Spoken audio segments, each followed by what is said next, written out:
Minnesota Vikings fans, welcome back to the Living and Losing People Eaters edition.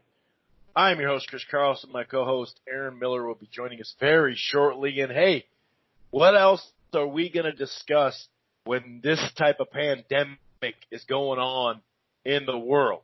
We are back to take your mind off things, ease your mind a little bit, distract you. Basically, we want to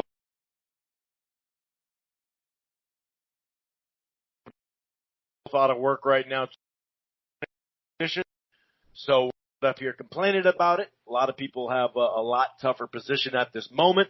But like I said, we're here to distract you, take your mind off things. And hey, I mean, to be honest with you, from a sports perspective, not from a world pandemic, country, state, family, perspective, but just from a sports perspective, the fact that the Vikings, just the NFL free agency in general, this has been huge just for, like I said, a distraction, It hasn't necessarily been huge just yet for our Minnesota Vikings, maybe hugely, not negative, but the lot, we've suffered more losses, major losses than positives thus far as what we're bringing in. But we will kind of discuss. We were kind of hoping that we'd have a big trade to discuss, possibly a Trent Williams or whoever, somebody, just anybody, but we did kind of think that we were going to have a trade to discuss. It does seem like it's just a matter of days or hours or minutes. It just seems like something like this is going to be around the corner. And, we hear a lot of chatter, but it's quiet chatter a little bit. You know what I mean? So there hasn't been any kind of, well, I'm hearing this, they're closing in on this, or they have that, so it's a lot harder to do, not seeing somebody at Manny's, eating a steak, or it's tougher for the media to track this stuff. So it's a lot easier to keep this stuff tight. I mean, shit, until Diggs said that stuff on Twitter, he was like, what's going on? Oh my God, we're doing that? It's done actually, so. But we do have plenty to discuss though, no doubt about it. We'll probably start with just kind of going down the line on what we did bring in. I mean, it was a productive week for what you need on your roster. You do need reserves. We did need a wide receiver. We did fill our roster full of pretty solid to borderline, maybe a special teams type player like that linebacker out of the XFL. So we did bring in guys like Dakota Dozier and brought Rashad Hill back and a couple other guys that we'll kind of go over. And those are important on football teams. We do, just because it's not a splash, we do realize that.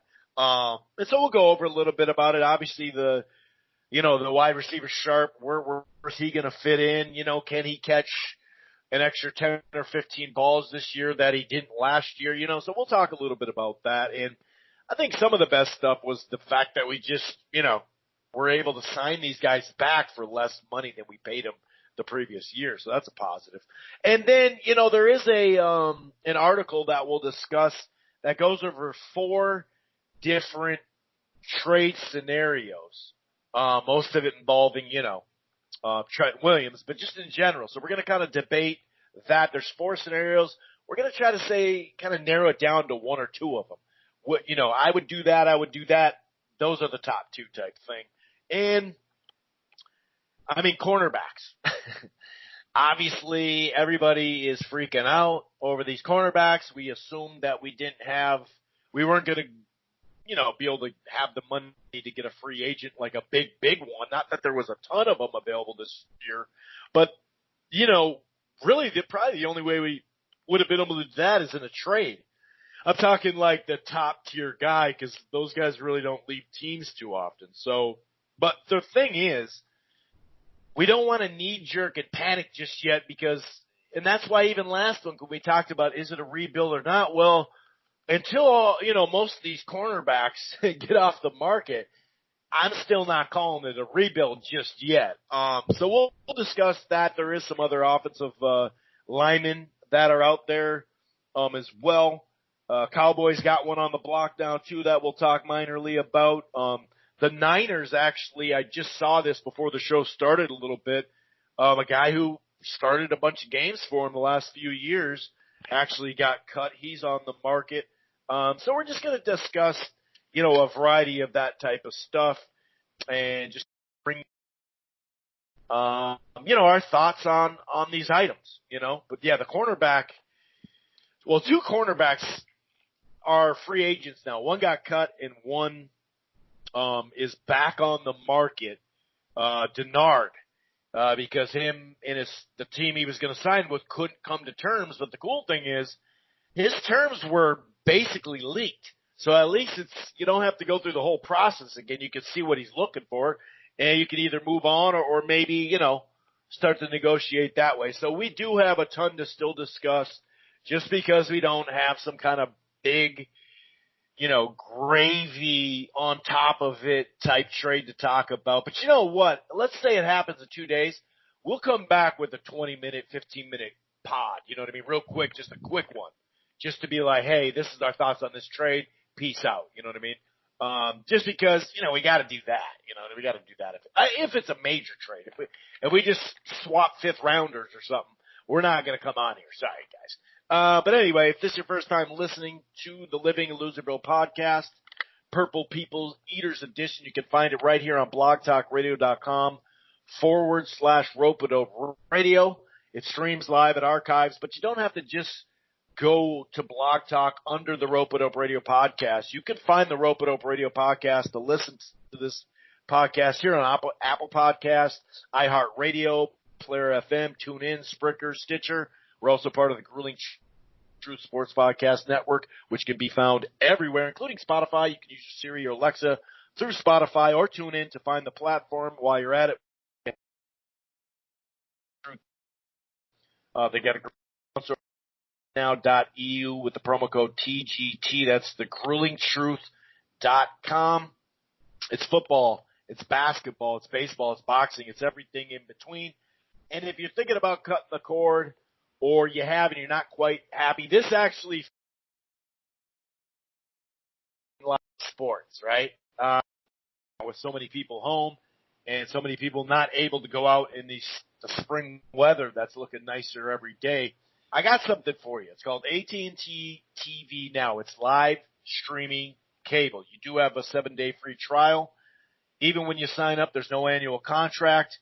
The plans start as low as $60 a month. You can stream it anywhere. They have the cloud DVR. It's called AT&T TV Now. It's live streaming cable. Now, however, if you are in an area like a rural area or just an area in the part of the country that just doesn't have great internet, it's one thing to go on Netflix or Amazon and stream an archive show. It's another thing to do a live broadcast of something. So, you can try AT&T TV Now. That's a limited platform that is growing. It's just your normal cable platform. It's here in Minneapolis, Minnesota. It's also in New York, Florida, Texas, parts of Texas, California, all the way up to Seattle, and in other places like in the Midwest. Just basically Google it and put your area code in there and see if AT&T TV is available. Otherwise, AT&T TV Now, live streaming cable. Okay. Let's get into this a little bit here. I'm going to go ahead and bring in Aaron and just see how he's doing. How you doing, man? I'm good, man.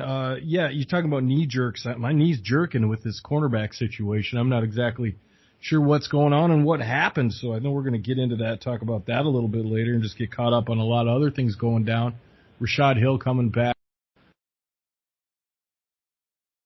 Need that kind of depth. He's kind of swing tackle. That's kind of been that guy for us. I was hoping maybe draft time comes along, we could look at maybe upgrading that. But I think a lot of what we saw signing was the guys that are going to compete in camp. So, looking for spots, and with all those picks in the draft, it feels like they just kind of made some insurance buys here in case the draft doesn't exactly go their way. That's the way I'm looking at it anyway. Yeah, and even if it doesn't go their way, like we said, you need these guys. You need reserves. Dozier could start potentially, but you need reserves just in general. And you know them, right? It's the same system.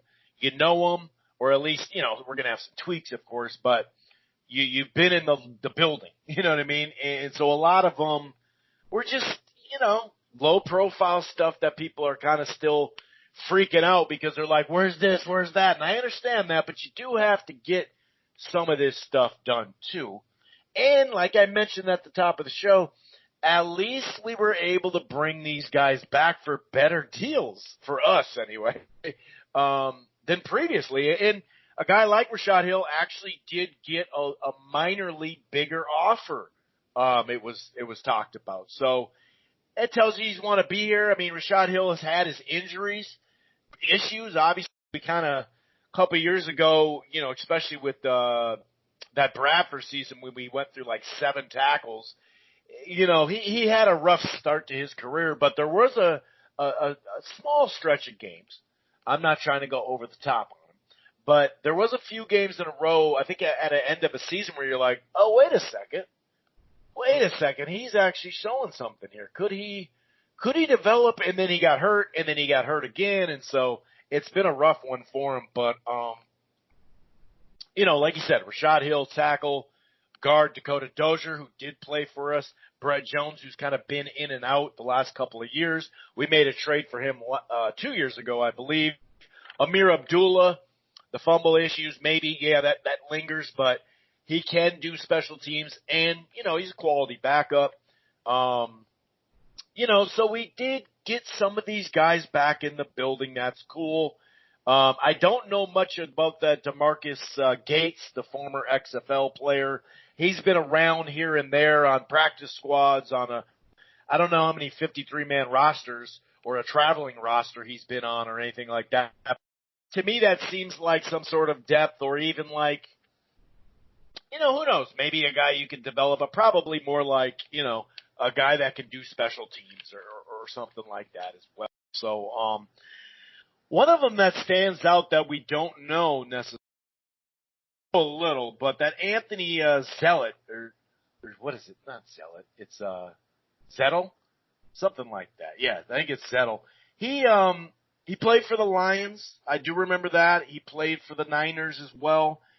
I'm not going to sit there and say, okay, well, this is our starting end, you know what I mean? But he potentially could fall into a reserve role. I mean, he did have his moments as a pro to an extent, you know what I mean? Like some of these guys, you can't get too overly, like, oh, but dude, he could put it all together type stuff. Like, nah, I'm not saying that about him, but he is a guy that's played plenty of snaps to the point where, like I said, maybe he could get in on a rotation. Maybe he could be part of the rotation if and when you assume this is NFL, right? People get hurt. So if someone got hurt, maybe he would be a bigger role, in that said rotation. So, in 2017, he did record 6.5 sacks. He started all 16 games for the Lions. So I'd say that one probably stands out the most before we get to Sharpe. What do you think about some of those other guys that are just kind of like, hey, man, we've seen them, we know them, they're here. All right, cool. Yeah, I think you did a pretty good job of kind of wrapping it up. I see it as, getting that bottom layer depth. Any one of these guys could come up and jump up and surprise, but it's not very likely for that to happen. I think you're looking at special teams guys, practice squad guys perhaps. Just that kind of bottom layer, third string you kind of want to say, but, Zeller or whatever his name is, he's got a possibility to come in when you lose Weatherly. Maybe he will be a rotation type guy. But those corners that we brought in, or not the corners, we didn't bring any of those, but God, was that I was other like, guy? What happened? Yeah, We got those? All right, who? It just seems like the depth, it's this depth training camp bodies. I don't want to say that because we're not quite at the time when you start bringing in bodies, but maybe they're looking ahead. I mean, you got to really think they're in a spot here where you don't really know what the draft's going to look like as far as if it's going to take place. It will, but how it's going to take place. How long before, your work actually getting into training camp. OTAs are kind of not going to be there. We're 3 weeks away from the draft. It's kind of a thing where, free agency could last a very long time. Hopefully it doesn't, but, if they don't, I'm not saying they're going to suspend the NFL off season, but, it could drag on a little bit longer. guys maybe holding out because they get a little extra time to make their deals. So that COVID-19 sort of weird gray area about maybe people aren't so willing to jump into a contract as quickly as they would with the clock running the normal NFL off season. So I think you're just kind of finding guys, taking opportunities, taking flyers on that linebacker. At the very least, maybe he plays special teams, or maybe he doesn't even get out of camp. But you just take a flyer on him and see what you got, and give him a cup of coffee and see what works out. I mean, I think they're really holding out for something big. I mean, you and I definitely hope we'll have something to talk about. But the Trent Williams thing looks like it's in the air here, so it's kind of that beginning thing might happen. So I'm feeling confident that there might be something happening there, but you never really know. I mean, things can fall apart in an instant. So, yeah, I mean, I think you're pretty much right about it. Just kind of that lower rung depth, guys that are taking chances on a few players, or maybe you scouted them a couple years ago and weren't able to get them, and now you want to, kick the tires on them and see how it goes. But, yeah, I mean, that's kind of where we are right now with free agency. And but, I mean, I think there's things pending. We'll have to see. I mean, we really need to look at those corners because what's out there isn't really great anymore. There's a couple options, but everything else, Denard, okay, we could talk about him a little bit, but, he has some Zimmer background, which is nice. Maybe he can get up to speed quicker playing that. We'll get to those corners. Yeah. We'll get to those corners. Yeah, it's just, that's what's really pressing on my mind, so I just keep circling back to it because I want to know what happened and why we have an empty cornerback room. And then secondly, I want to know what we're going to do about it. Well, like I said, we'll get to them. Let's get this stuff out of the way. But I don't think we're ever going to really know, to answer the first part, what happened in that room. But yeah, to lose all four, that still is shocking. No doubt about it. We thought one. Especially Alexander. I think that's the one that really stands out for most of us. It's like, all right, dude, we spent some time on this guy. It's not like he wanted to break the bank. Let's bring him back. But I happen to like some of these guys still out there, but we'll get that there in a second. Sharpe. So Sharpe is a player, the wide receiver, young guy still. I'm looking at his measurements. Pause. 6'2", 201, 25 years old. Out of UMass, UMass always had, they don't. Marcus Camby came from there. That's about it. That's a different sport. Anyway, he was a 5th round pick, 2016. He did have a good rookie year. 41 catches, 522 in a touchdown or two. Yeah, 2 touchdowns. Then the next year, and this is usually, your year's over when you have a foot injury for a skill player, right? And that's what happened. He just didn't play the whole year. Came back and, did some decent stuff. You know what I mean? It's not something that he can play the slot. He can play outside a little bit as well, but, it sounds like he's pretty good in the slot. Last year, for instance, 25 catches, 329 and 4 touchdowns, which isn't, that's all right. I think the biggest thing that stands out to me he was one of the 5 receivers that did not drop a pass. You had to have, a minimum of, I think, 35 targets or whatever to be under this. But, to me, does that stand out like, oh, dude, this guy's going to be a stud. We're going to develop him and all that. Who knows where this guy actually – it's just a 1-year deal. It's a really inexpensive deal. But, when you look at the 2 wide receiver set, last year, the run-first squad, of course, and the 2 – we used 77 – let's see, 2 wide receiver or less. 77%, it was 2 wide receivers or less for us last year. So we got to remember, it sucks that Diggs is gone, but if we are able to add to this offensive line and not, subtract from it any longer, unless it's trade and, okay, that's different. But he is going to catch balls. Rudolph is probably going to catch more balls like he did when Thielen was out, right? He had a great year after that when he wasn't just worried about blocking. Johnson, you give him, 12, 15 more catches tops. Okay, now you add this guy, he gets you 20, 30, 35 catches. okay, now, I really think it's just going to be, besides the guy that will probably get in the draft, and we may not even, if a guy like we've talked about a couple of these guys, a lot of people like Sims at that area. A lot of people like, there's about 4 wide receivers at that bottom of the first, but it's so deep. And of course, corner, which we're going to get to, is so fucking needed right now that, even if we did go to the second or even the third, we probably could get a guy that could be productive as a second, third, fourth option. So it's going to be Thielen, Rudolph, Irv Smith, and then like 3 to 4 guys, hopefully, that'll at least give us something. So I like this signing. He's a guy that didn't get drafted high or anything like that.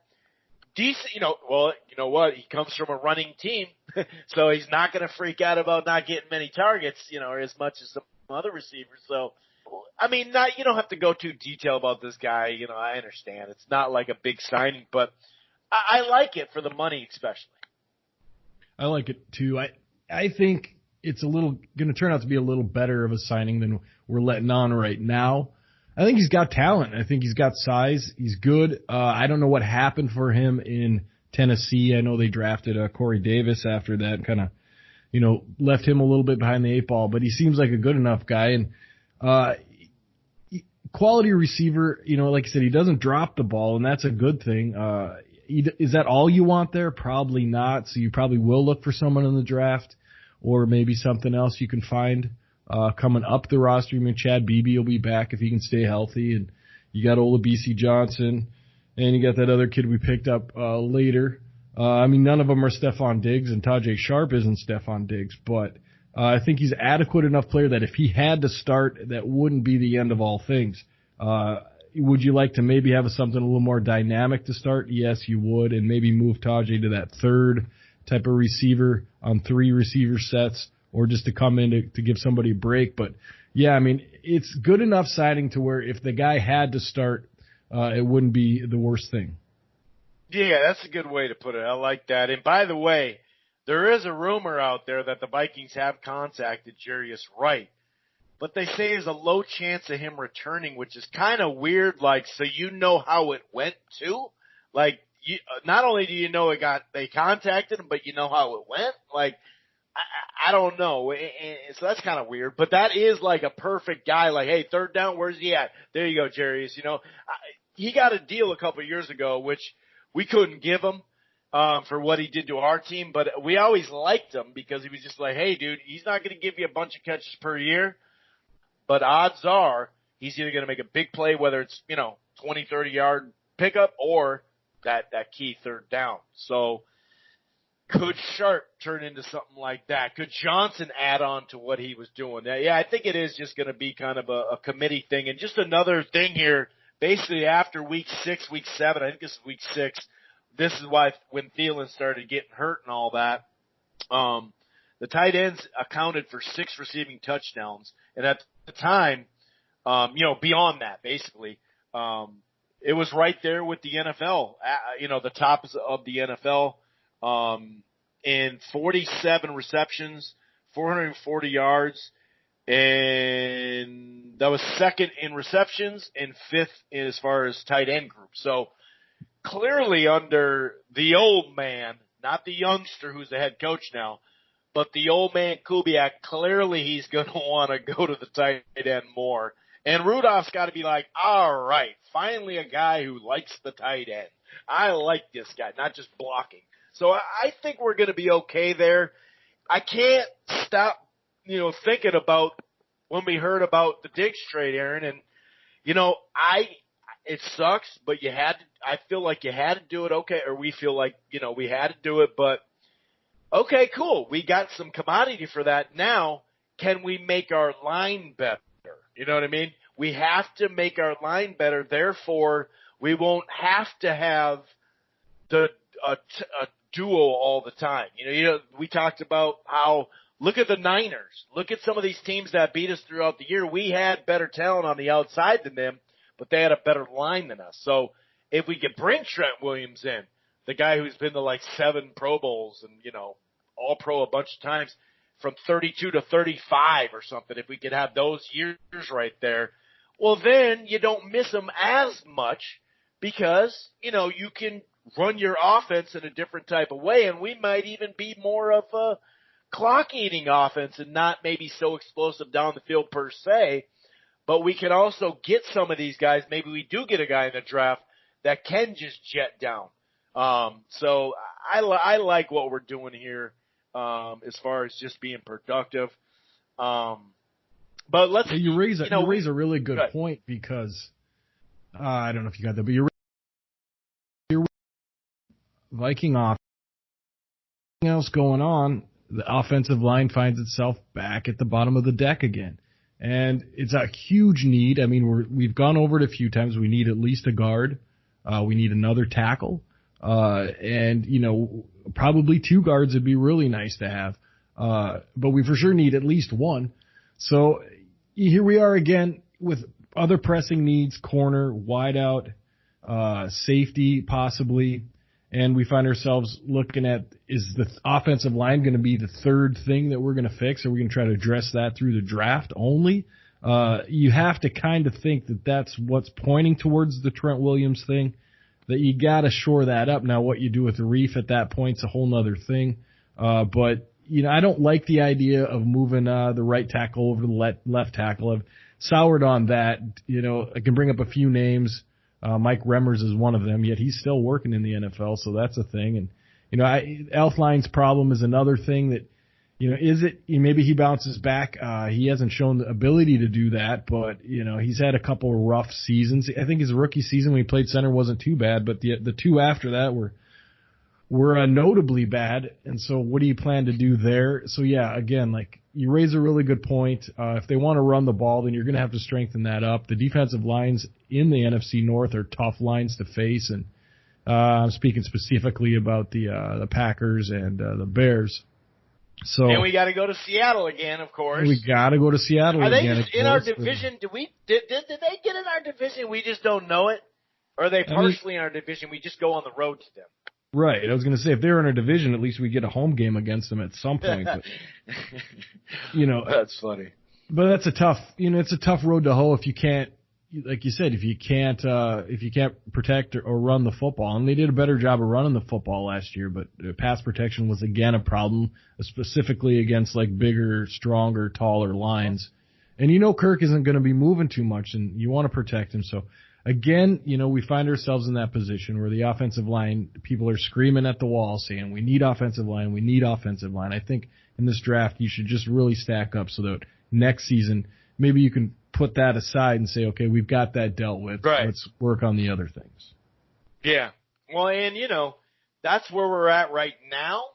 But behind the scenes, if they're going to either get Smith from the Cowboys or, like you said, Trent Williams, well, all right, then we'll shut up. Then we'll get off you a little bit. That's fine. Okay. Now we can see what you're thinking, your thought process is there, but we would need to, because right now it's worse. One thing we know for a fact, it's worse because we lost Klein. That's just the bottom line. So now we hope that one of these youngsters, step up in one of the guard positions. But we still have Zach. We needed to go after the left guard and fix that up, or obviously the tackle. And I'm assuming he's going to be gone. And maybe that's part of the trade too, because part of this stuff as we make our way, since we've been on offensive line for a little bit, might as well just finish it off. The Anthony Harris thing, I did like numerous times how, we were able to do it. Kirk tweaked his deal so we could do it. And then now it's a commodity. So you either have it and you sign it long term and we're happy. It is a passing league. So why not have 2 stud, safeties? And, so that's cool. Or, maybe it would, first they were talking about maybe that's in the Trent Williams. I've also heard just a 3rd round pick for him this year instead of getting it next year or whatever. So it's kind of a combination of, it doesn't seem like he's going to be part of that. But, we could be wrong. Cleveland's been heavy on him, too, and that really makes that's no surprise there, obviously, with the head coach there. He knows how that good that guy is. But as far as Chris Thomason, local guy here, he says, they've been actively discussing possibly long-term extensions. One source believes now that it's increased, that they're really trying to do that. And they have till June, I think it's June 15th or June 10th to negotiate a long-term deal.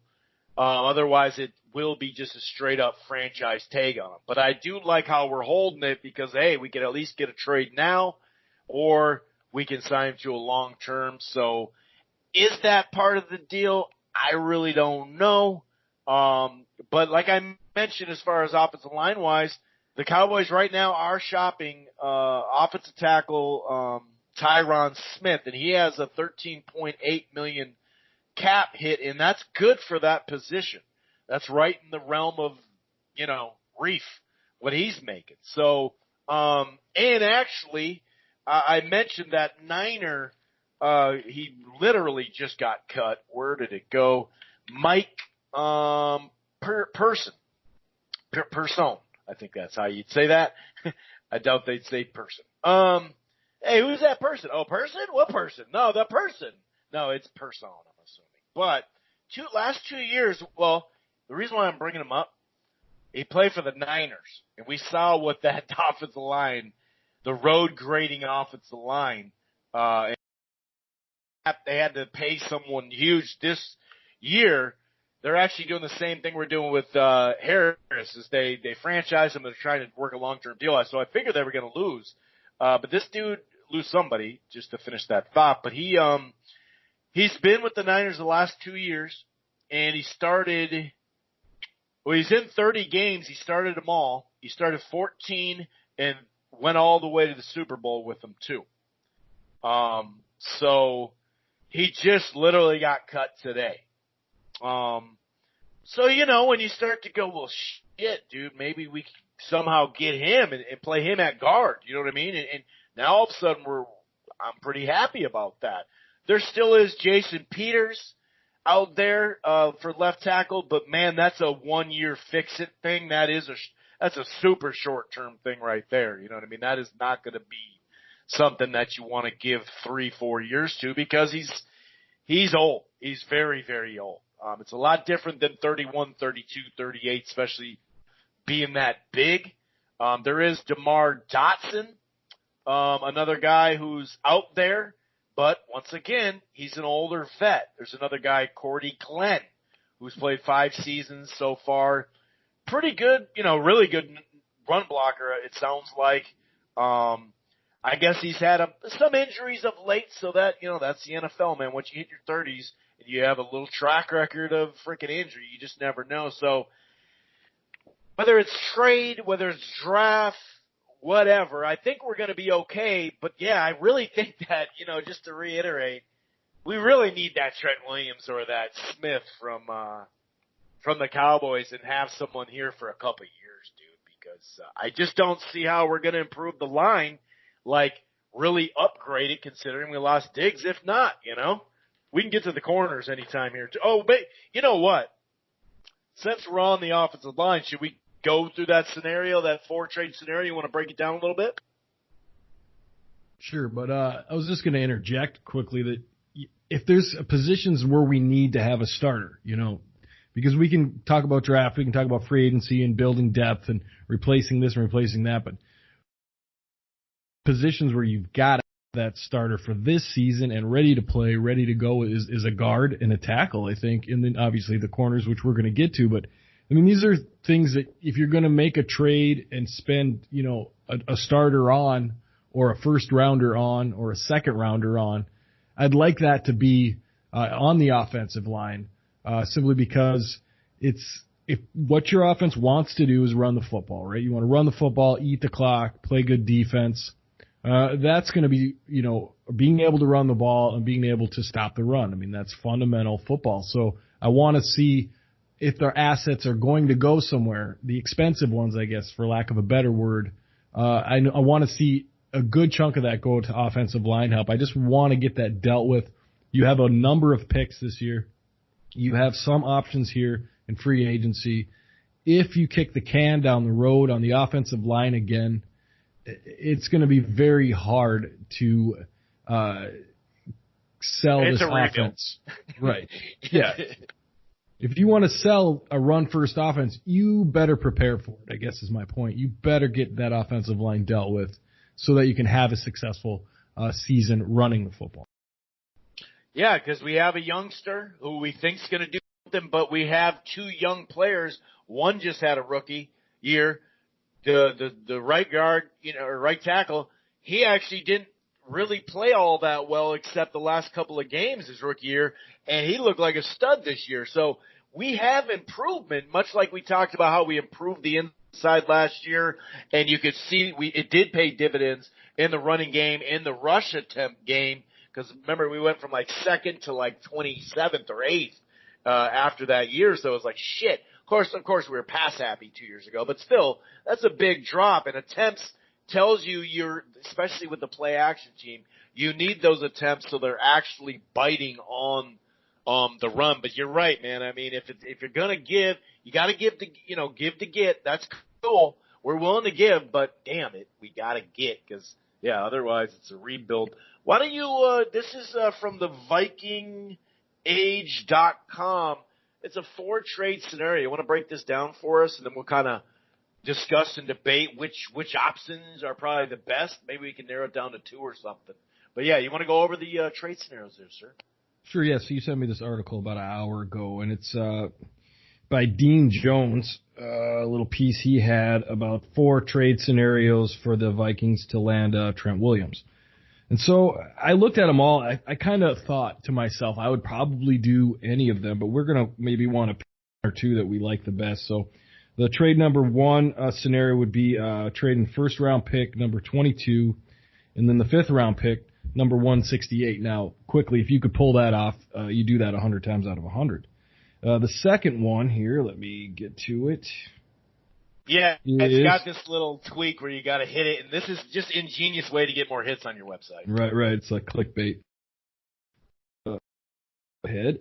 All right, so then the trade number 2 would just be Anthony Harris straight across. And yeah, I would do that, but it doesn't seem very likely like that's how it would go down.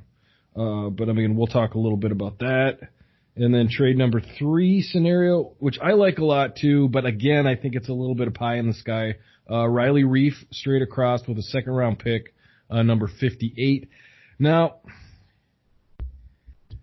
I guess this one, we'll talk about that one a little bit later. Let's go through the 4th one, and then we'll maybe come back to that one right away.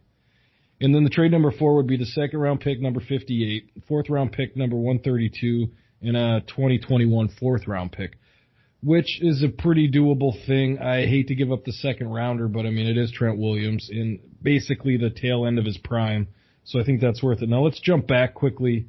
I'll start off if with it allows 3. me to, I'll do that. Okay. Right. So 3 here is the sticker one because, yeah, I don't have any problem moving Reef for Williams, but to throw that 2nd-round pick in there, I think you could get away with a 4th, a 3rd, maybe a 5th. The 2nd round's a little steep because in this year's draft, I mean, with what you need at cornerback and the run that's going to happen inevitably on a couple positions 3 positions I can think of that you're going to be after pretty hard, tackle, wide receiver, and corner.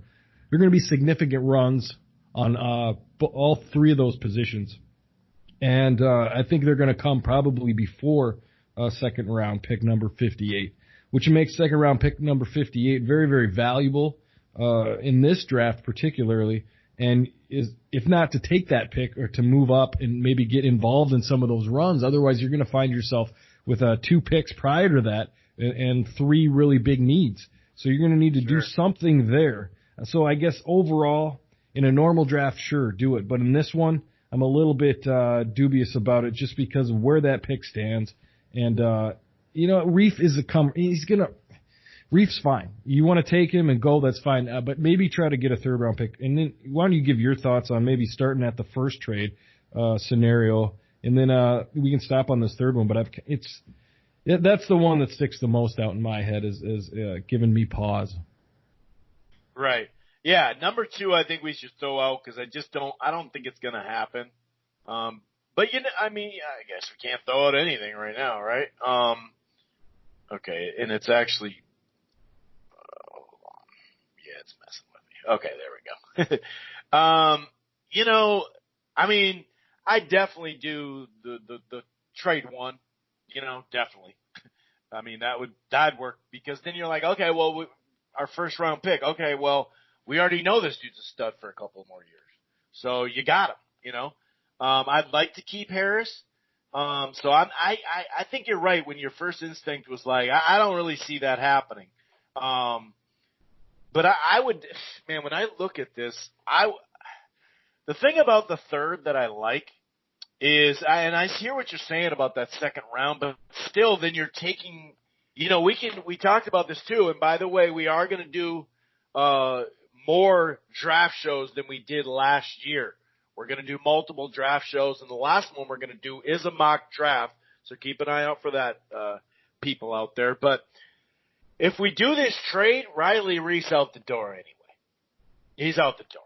And when you cut a guy, there's dead cap. So if I think his salary is like 12 or 13 or whatever, I think it's 13. The dead cap, really, you're only saving 8.5 at that point. So you're actually leaving money on your cap, and so I'd rather, and if you just trade them straight up, they're making similar money. We'd probably extend the stud and give him more money, which in the coming years, especially with that Diggs trade, we now have more money in the future too, not just this year, which everybody has to keep in mind, by the way.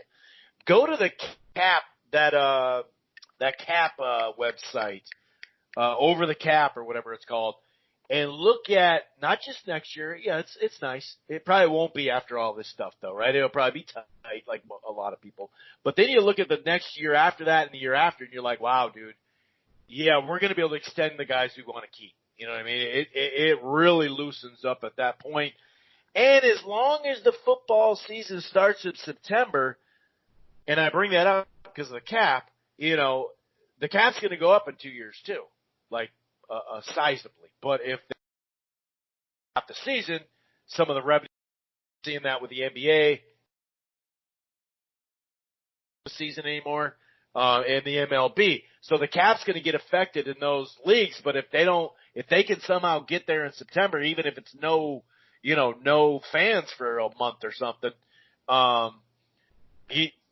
then we're going to be okay cap wise. So I like 3 a lot, because I get you on the second round pick, but once again, you don't need him as a tackle. I don't want to move him in as a guard and keep that unless he takes a huge pay cut.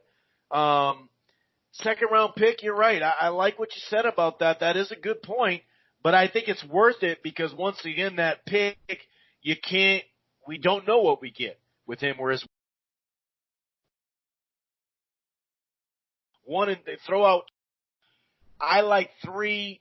God, man, shit. I like 3 because of the Riley Reef situation. Otherwise, we cut Reef straight up. There's about $3.5 million in there that we just leave in dead cap, and then go second, fourth, and fourth. So right now, 3 and 4 are the best scenarios. I'd probably just say 3 is the best scenario, in my opinion, just because we're going to have to move Riley regardless. Well, I guess not under the. Well, yeah, we're gonna because we bring it in Trent anyway. So I'd say 3 probably works best for our cap overall, and then maybe we could put some money for a Denard or some of these other guys, Fitzgerald, that we're going to talk about in the cornerback room. You sold me on 3 a little bit too, just because you're about Reef, and I kind of meant that's what I said when I didn't really matter if he comes and he goes, because he's kind of on his way out the door, whether it's this year or next year anyway. And then you're basically down to a second round pick. You can use your 2 firsts on like a corners and maybe a receiver or something like that. So it does look a little bit better. You kind of did change my mind a little bit on it. 4, I don't like the future picks thing because you just don't know what boat you're going to be in next year. And I started taking a look pretty hard at the first option, the first round pick number 22 and the 5th round pick 168. Essentially, that would be trading Diggs for Trent Williams. In a roundabout way, because that's the pick we got from Diggs, and we got a couple extra on top of that. And I think that's a pretty good deal. I mean, you get a starting tackle in a good spot at a decent age. I think you'd still rather have Diggs, but if you got to losing him for Trent Williams, particularly on this team and for what this team needs, that's a pretty good deal. So I like 3-2 now as well. Let me rephrase that because it seems like 6 numbers, but I like 3 as well. And then I like 1 as well too because your first round pick's probably going to go. You're probably going to want to trade up to get one of those top tackles. And if you don't have to do that and you can just alleviate that by going, okay, we'll give you a first round pick. We take Trent Williams. We've got a top grade tackle. And we don't have to worry about getting in that tackle run. Now we just got to worry about, watching the cornerback run, watching the wide receiver run, which I think, there's always those ones that go at the top and they're out of the run. And then you got, that second tier where the run starts to get made on those positions. So, my biggest concern is you're going to have the ammunition to get up and get involved in maybe 2 out of those 3 runs, but not all 3 of them. And so if you can settle down one of those positions of need, before you go into that draft, that's the perfect opportunity to do so. And getting Trent Williams for a first round pick is, especially that one that's kind of a gravy pick anyway, kind of is the one I go. So I go 1 with a little bit to 3. You're going 3 with a little bit to 4. Well, I just think, I like 3 just because, you don't leave debt. We need that $4.5 million this year. To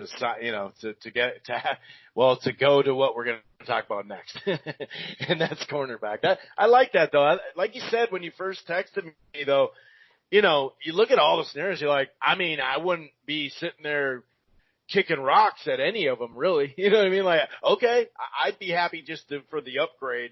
But yeah, it's an interesting discussion, no doubt about it. Now, do you want to give your thoughts on that cornerback room or do you want to maybe start talking? Well, you could do that if you want.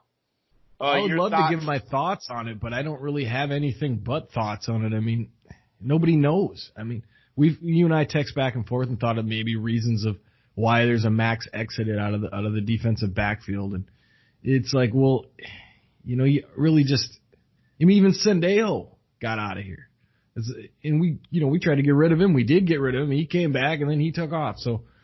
I don't really know. And J-Ron Curse is another one. Why wouldn't you stay and possibly take that starting job that you could possibly have this season? You've worked hard for it. Why leave now? It just don't. It doesn't add up. I know he got in a little bit of trouble, but more though, just because they got 2 stud safeties potentially still. You don't know. You can lose out on an offer if you wait around for if we're going to trade him or not, and then you hear they are talking contract extensions. Maybe that'll work. Maybe it won't. You can still extend him and trade him, of course, too. But, the one that stands out is Alexander. Yeah, I was just going to say that. $4 million. 4.1 or something like that, Yeah. And he just got into position. He just got comfortable. He just got adequate. He just got, it was his spot for the next 5 years if he wanted it to be. And he got out of here. He's always wanted to play outside. Maybe that's the reason. Like outside corner, but that's true. He's 5'9". It's just not the way the league's going as far as outside corners right now. So he's going to probably end up at nickel somewhere else. I think he's in Cincinnati with Trey Waynes, who you thought that would be the guy we thought would be sticking around. Rhodes had to go. His play had fell off, but then we find out they tendered him a new offer and he turned that down. So. I think I'd have been a little upset if Rhodes would have took that offer and would have been back. I think we all would have been like, what the fuck? We finally got rid of him and now he's back. And, those were the shocking ones to me, man, was, first Alexander and then Waynes. Waynes I can get because all the drama with Griff last season and, maybe Waynes he wants to go. Money. And, you can't give Waynes that kind of money. He's true. Like the 3rd highest paid corner in the league now. Yeah, that's true. It's going to be that way for a while. I can't do that one. Right. So say that, but then Alexander's an odd one too. So I don't know what, maybe it's just, the way it all fell that they all were out at the same time, the way their contracts were and all that. But I just can't help but think there's probably more to that story. What it is, until they come out and tell us, we won't know. So it's not even worth speculating. But yeah, it's shocking, and now it puts us in a position where we're going to need to fill 4 spots in that corner room, probably all the way down the depth chart, and that's going to be interesting if you can't get anything in free agency, which we haven't really. There's options out there. Denard's not a terrible option, but like you've been really adamant about wanting to bring in a veteran. I'm not so adamant about it, but I can see where you're at with that. I don't know why. What would be the argument not to bring in one vet? Well, With there's not an more guys argument out of the not to bring in. I don't really have one not to. I just don't think it's as important maybe as you do. I just feel like if you can get a quality rookie that can play day one, which is, that's asking a lot. That's a capital I N and F. Right. That's asking a lot. But if you can manage to do that or just force one out there who can pick things up quickly, you're not in such a terrible spot. But you could get one of those and a corner, a vet corner. Yeah. I mean, look, either way is fine with me. I'm not going to argue for or against it. I'm just saying, then you get into another, I thought about this while I was doing a bunch of stupid mock drafts was, okay, so let's say you get 3 corners and let's say they all work out. How the hell are you going to pay them in one season when their contracts come up? I mean, you kind of got to stagger them coming in, don't you? So that you can pay them if you want to keep them or sending them gone. I mean, let's say you get 3 corners, they all work out, they're all starters for you. And then 3 years, 4 years down the line, you're like, oh shit, they're all, Yeah, that's a good point. Then you got to pay them all at the same time. So that just helped my argument. Thank you. I appreciate that. It does help your argument. But I just think that we're gonna be able to. Actually, here, let me list a couple of guys that. A couple of these guys are probably too expensive, but maybe if it is Reef Riley gone, then we'd have that little extra cap room potentially this year anyway. Logan Ryan is a guy that I think will be too expensive, but a lot of people are still kind of measuring in on him. Prince Amuka Mara, he's a guy that's played a lot of years, or not a lot, but he's pretty solid. There's another guy here. We talked about Denard already. We talked about there's a Brandon Carr who's 34, something like that.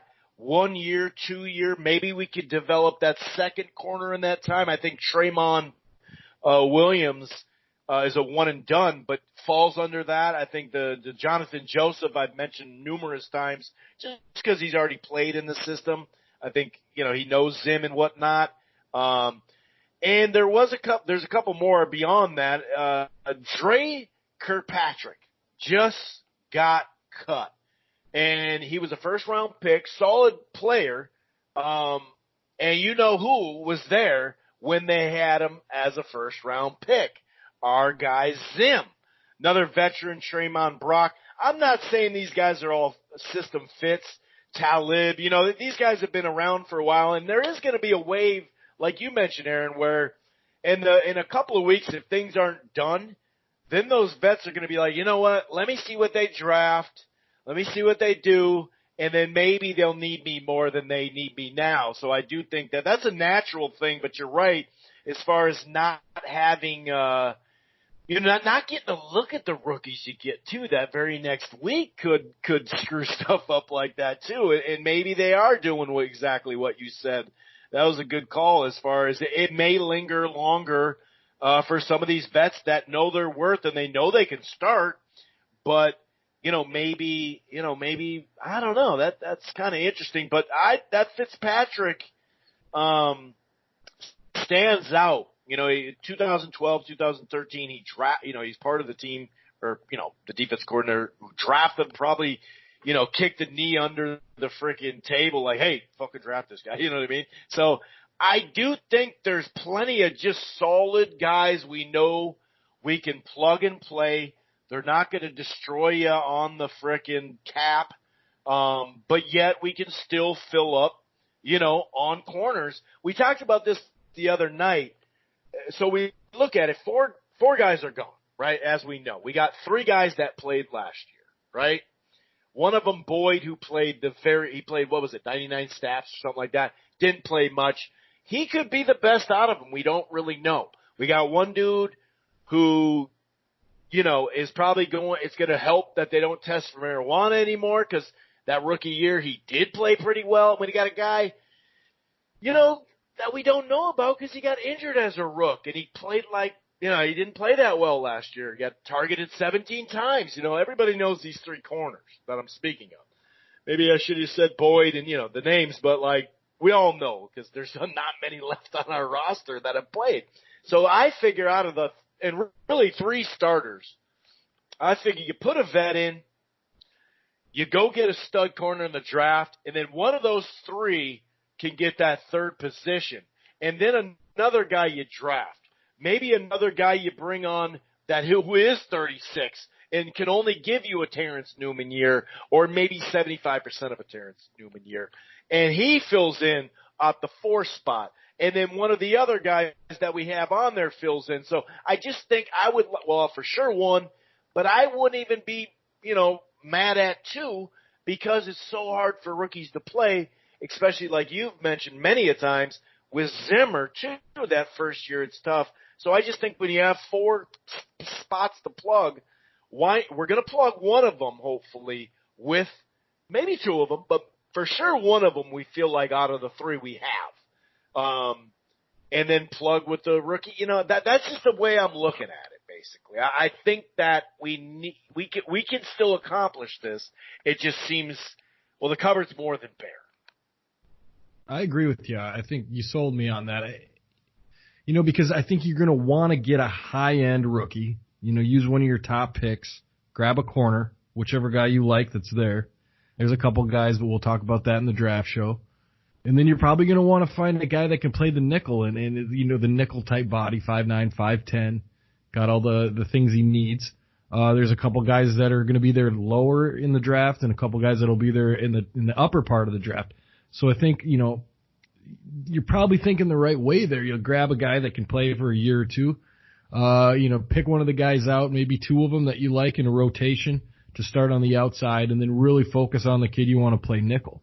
And that's the thing. To me, that's what's holding up it all. It's like, who's going to play the nickel now? We know that the nickel's a tough spot, and not everybody can play it. You've seen Mike Hughes try to play it somewhat unsuccessfully. You've seen Munnerlyn come in his first year, was touch and go. Second year, kind of got it, and then out the door. Didn't want to do it. And then you see McKenzie, who, he kept trying to play it, and it took him 3 years to really get it down. As soon as he gets it down, he's out the door. So I think that's probably the most stressful spot in that defense. And finding the guy with the temperament to play it and the ability to play it seems to be hard to keep. So, there's a guy in the draft I think could do it, but he's not going to come cheap. You're going to have to use one of your top picks on him. And then you got to get him ready to go. So, it's a tough spot. You want to move Hughes down there when he might have a good idea mentally of what to do, but physically he didn't seem like he was great at playing it. It's a tough spot, man. I like what you're saying about the vet. Maybe you bring a vet in, a nickel, who can maybe adjust a little bit quicker. I just don't know. It seems like it's going to be a rough secondary next year. And there's not a lot we can do about it except for maybe be patient with them and let them do their thing. There's just, I guess, I won't say that. I'll just say there doesn't seem to be a quick fix unless you can, change my mind. You've done it twice today, but change my mind on it. I agree with you there. I'm right there with you. There is no quick fix. That's well put. At the end of this, that's a great period on that. So then you got to add to that, your offense is your defense, basically. It's run the ball, eat the clock, play defense. A little bit of play action. Now you don't have a secondary. Something's not right there. It's just, how's that? If it's not a rebuild, then what are we going to see in 2020? If we see anything at all. Thank you, COVID-19. Yeah, right. Who's the frickin' tackle we let go to the Browns last year? What the hell am I missing? I wanted to keep him. Why can't I think of it? There's so many names in my head right now. Defensive tackle. Sheldon. Sheldon, thank you. Now, I gotta, if we don't bring in these vets and we don't, we're gonna, like you said, one of the first 2 in that first round, if we have them. Well, actually, even if we don't have them, if we just have one instead of the second to a pair of them, I agree. It probably is just going to be a corner, especially if it is just one. Well, probably just, it's going to be a corner. Now, you can't go in there thinking like that for sure, but I'm pretty positive it's going to be. But, when we talk about the secondary, the defensive line, if you got a stud defensive line and a stud middle linebacker and some stud guys on the back end, which we do with the safeties, I probably would have liked What's-His-Toes and the guy we just got next to each other in the middle, and Barr go someplace else because we spent a lot of money on him. And the only reason why I'd be happy with it at this point, like overly happy, I should say, is if we bring that mother effer off the edge way more. And it's so ironic. I remember mentioning this to you, that one of the first parts of the game, I think it was the first third down of the year. I swear to God, maybe it wasn't, but it was early. What did you? Barr got a sack like right away. Like, yup, that's why we signed him, dude. And then it just went someplace. So. And I'm assuming they are, but my whole point is just saying that when you got your D taken care of up front, you got the back end who guys are very talented, they can close, and you got a stud in the middle who can sure tackle and cover. I just didn't know if we needed, what's more important, Barr or a guy on the line that is a space eater. Then you got two space eaters, except that dude can get, to the Sheldon can get to the quarterback more. Then of course Pierce, who's more of a, traditional run stopper. So if we are stopping the run with those two, then it's 3rd and 9, Aaron. It's 3rd and 12. It's 3rd and 13. Well, cornerbacks are going to like that situation a lot better. So that might that might burn us. But it also might be great if we send Barr off the edge, I always like Barr, man. He gets a lot of grief, but he's the quarterback of the defense. He's the guy with Zimmer in his headset. I mean, that's not an easy job to have. And he's the ability to the passer, and in a 3-4, yeah, I could see him doing that. And I'd like to see him do it more. And like you said, I think it was the first third down, and we were like, oh yeah, they're going to unleash Barr this year. Here we go. So how much is it Barr not being unleashed, or how much is it, is it scheme, or is it Barr? I really think it's scheme. I'm not blaming him. I'm not blaming him. Definitely not. Yeah, and I just think he's asked to do a lot of things, and rushing the passer is rarely part of it, unfortunately. I think it's just part of the scheme. But, I mean, we've got Capers in here to drop some new things. I think Zimmer thought his blitzes were getting stale. At the very least, that's why he brought in Capers. A total defensive overhaul is another reason why he might have brought up Capers, but I'm going to probably side with the first thing there. And, you can get creative. When you got Kendricks, it can hold down and cover that middle, and then Barr can be free to do some things. If you get the right nickel, who you and I know who we have in mind there, who can also come down and kind of act like a linebacker, you can do a lot more things with Barr as long as you've got, that nose tackle, which we just picked up, Pierce, which I get happier about that every day. Every time I look into it, I just think, okay, that's almost perfect what they did there. And then you got Daniil on the other side. So, I mean, you get that done and get a 3 technique if you're going to stay in a 4-3, then it maybe frees Barr up to do a few more things. But again, like I said earlier, you got to get the right nickel, and to be able to do that. And at that point, I really think you got to hang on to Harris because he can do a lot of that stuff too. I agree with that. I definitely agree with that. I want to hang on to Harris, especially in this quarterback situation that we're in. At least for the time being. I do believe if there's a guy that can scout a vet who they've already put all this shit on tape on the pro level, not on the college level, but the pro level, I'm very confident that we can bring in a starting cornerback at a right price. Is he going to be a stud? Is he going to be here for the next 6 years? Nope. That's hopefully who we bring in, you kind of want it to be, I'm going to gauge it on last year. Can he be a step better than Xavier Rhodes was last year? If he can, that's suitable. Yeah. Right. But then again, the flip side of that. And confident too, because at times Xavier was right there, but couldn't get his fucking arm up. Yep. And the flip side of that is he going to be a step worse than Xavier Rhodes was last year? And then you got a targeting problem, and then you got everything going that way. And then there's not a lot you can do about it. It's got to be a guy that can play adequately. I don't care really if it's 2 years, 3 years, 1 year. Right. Because you're going to basically need a training year for whatever corners that you bring in, at least 1 year, like a redshirt year for them. So you got to have that covered. So you get a guy for 2 years, see how it pans out. Hopefully you draft well and the guy's not a bust or gets hurt, knock on wood. No. And then you can kind of go, okay, well, we're gonna fumble our way, no pun intended, through 2020 to see what happens in 2021. You got any last words before we shut down this here podcast, sir? No, I do not. Let's go and shut her down. Let's shut her down. And by the way, I said it just a little bit ago, we are going to cover the draft more than we did last year. Not just some sort of halfway preview and then, the recap of what we got. That was the more detail that we did last year. We did that good detail, of the draft because we didn't have a bunch of free agency stuff. One, basketball was still going and the Gophers were making a run. Two, we had just done Josh Klein and that was it, basically. But we brought Barr back, of course, too. But for a while there, it was like, what's going on? Like, there's not much more to talk about beyond the Barr thing.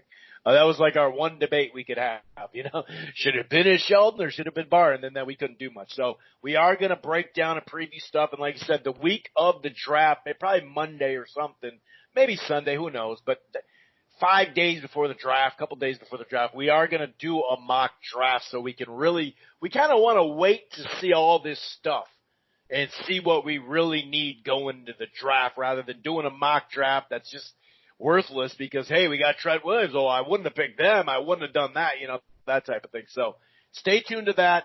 We appreciate it. Stay as safe as possible. Stay inside. Let's just get through this together. We'll be back next week. Or if there is a Trent Williams or that Smith, some kind of huge trade for a tackle, we're going to do like a 15, 20-minute show. But other than that, we'll see you next week. Peace.